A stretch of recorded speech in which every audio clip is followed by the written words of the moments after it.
Hello, hello, beautiful souls. Today I am going to talk about something very close to my heart that I really feel like doesn't get talked about enough and is probably more prevalent than we think. And that topic is conscious parenting.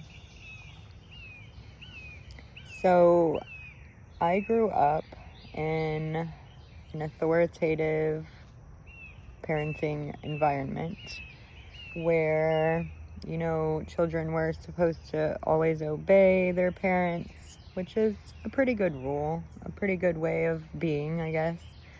But it shouldn't be ultimate, as I'm learning now. I grew up in the children are to be seen and not heard, do as I say, not as I do, and all of these types of things, right? And then I had my own kids.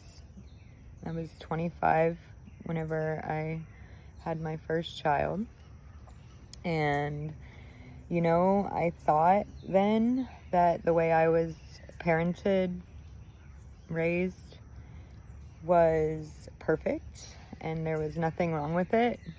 And it wasn't until about 10 to 12 years later that really I was getting just so fed up with how I felt like around my kids. Like, there's a way that whenever I was a little girl, I always imagined I would be as a mom. And then I became a mom and it was like nothing, nothing like that. Like my kids, first of all, I was really scared for them. And I think that that is normal. All of these things are, normal. Doesn't mean that they're necessarily the best way that things can go down, but I was so scared, and that fear that I had inside of me, the anxiety, worry of the future, that they're going to get hurt, which they will. And we are strong enough to handle it when they do. But there was just so much anxiety in me. Like, it prohibited them from experiencing a lot of things. Like monkey bars, for example. I was terrified that they were going to fall off the monkey bars. So it's like, when you have kids and you're just so terrified all the time, and they pick up on that, really what it boiled down to for me was like feeling so triggered by my kids. And then really looking at that, I was yelling all the time. I did spank my first child twice, and I didn't like the way that I felt when I did that. So, I stopped doing that, but then it's like, if you were raised out of fear, and that's the only way you know how to raise a child, is by fear. Like, you do this or I'm going to punish you. Or, if you don't get straight A's, you don't get a play, whatever. Like, it's like ingraining in them that they're only worthy if they perform. And that, I just didn't like the way I felt. I didn't know better yet. So yeah, that's who I'm talking to right now, is all of the cycle breakers, all of the generational curse breakers that know that what they're doing isn't in alignment with them, and but they don't know how to do it differently. So a few years ago, I was like constantly triggered, yelling at them if I was there, if I was around them, they were triggering me, and I was taking that out on them instead of looking at, hey, what does this mean? And really, I believe that like parenting for me it shines such a light on what needs healing inside of you. So like if your kids are triggering you, that is something inside of you that needs healing. And the more things that get triggered and the more we look at that and shine the light in there, the more we heal ourselves and begin to feel whole and complete and present and safe. We give ourselves these things, and then we can give that to our kids, which is conscious parenting. So making the shift from unconscious parenting, which is, I'm feeling upset right now, so I'm going to spread that upset around, instead of, I'm feeling upset right now, what is going on? Like, kids being loud was a trigger for me. I wasn't allowed to be loud in my house growing up. If we were to be loud, it was to be outside. But here's a news flash, like, kids are loud. They have lots of energy. They have lots of ideas. And so to really look at that inside of myself and say, hey, you know, it didn't mean that I was bad whenever I was a child and being loud. That didn't mean I was bad. It meant that I was perfectly normal. A perfectly normal, healthy, fine child. It just meant that my parents probably had parents that couldn't handle the noise. I mean, my dad's mom had 11 kids, so I don't blame her, you know? Like, I don't blame him. But it's good to understand that that's where that comes from, and that, you know, maybe you do something like put in noise canceling earbuds or some music, or you go outside knowing that you can give yourself that quiet for a little while. And then just working through that feeling that, you know, you really internalized that when you were a child. Don't be loud, be seen and not heard, whatever it may be. But you can work through that, and that heals something inside of you. Like, I am not broken because I was being loud as a child.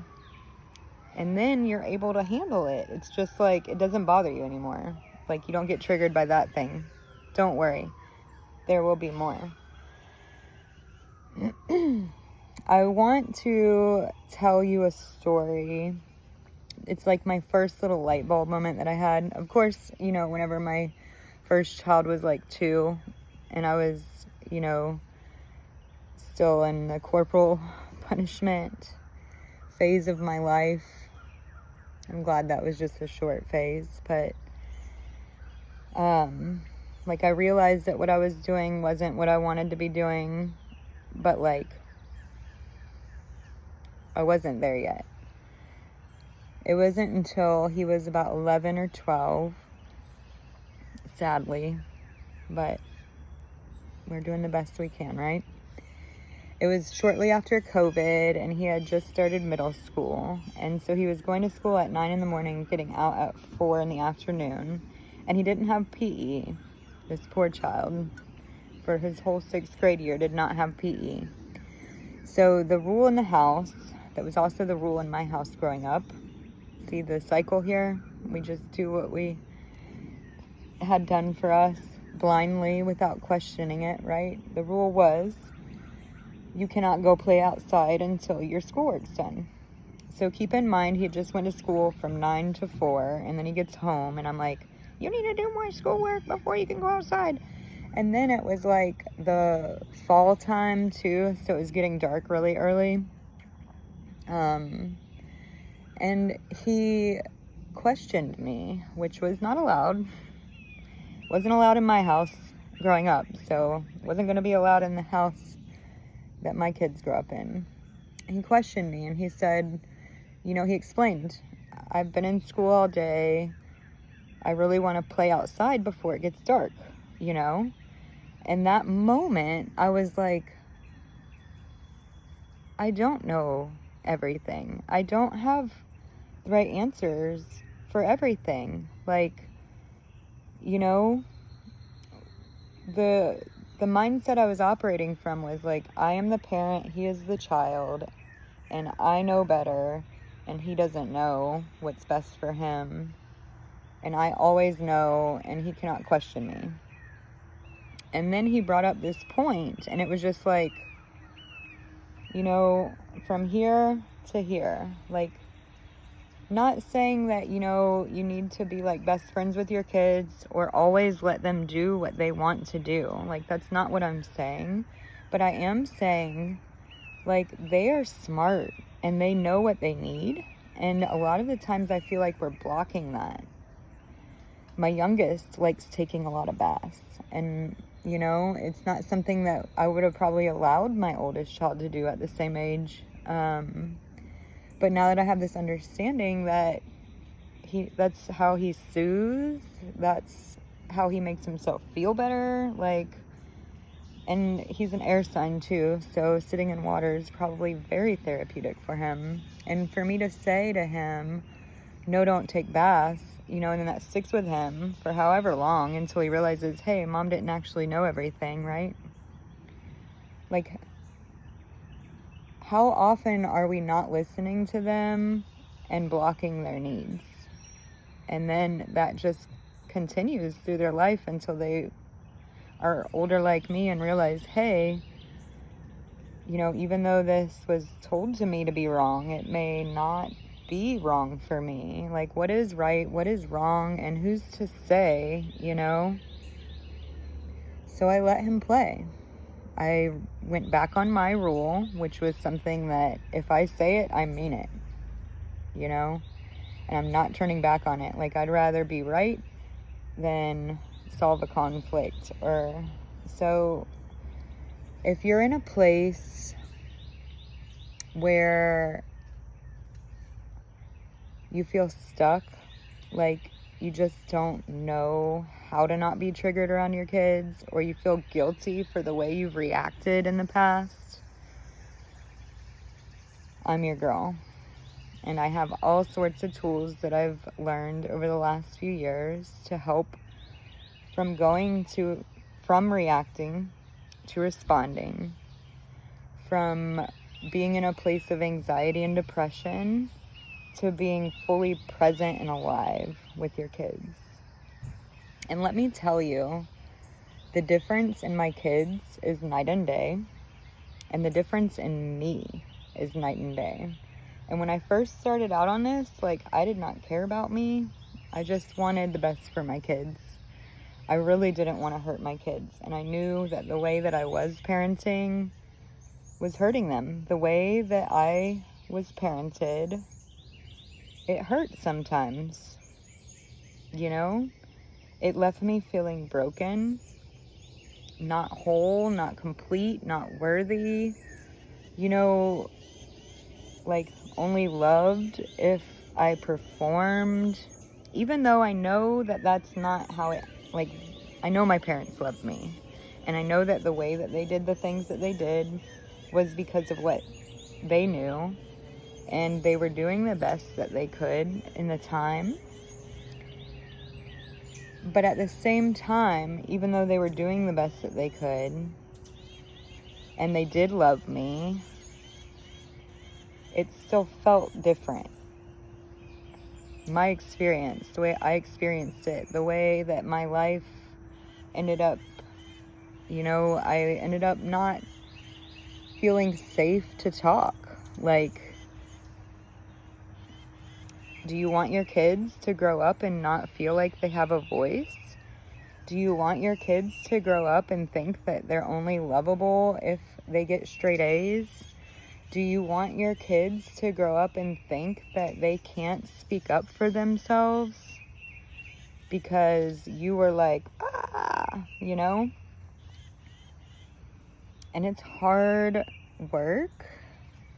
It's grueling bringing up some of these things, but it's also so satisfying to figure it out, untie that knot, and it's just freedom. Like, I don't yell at my kids anymore.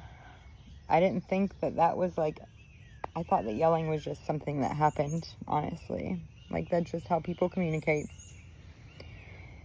But it scares them. It tells them that they're not safe with you, their parents. Like, Oh, and I know the feeling too after you yell at them and you're like, oh, I just did it again. Like, why do I keep doing this? You know? It doesn't have to be that way.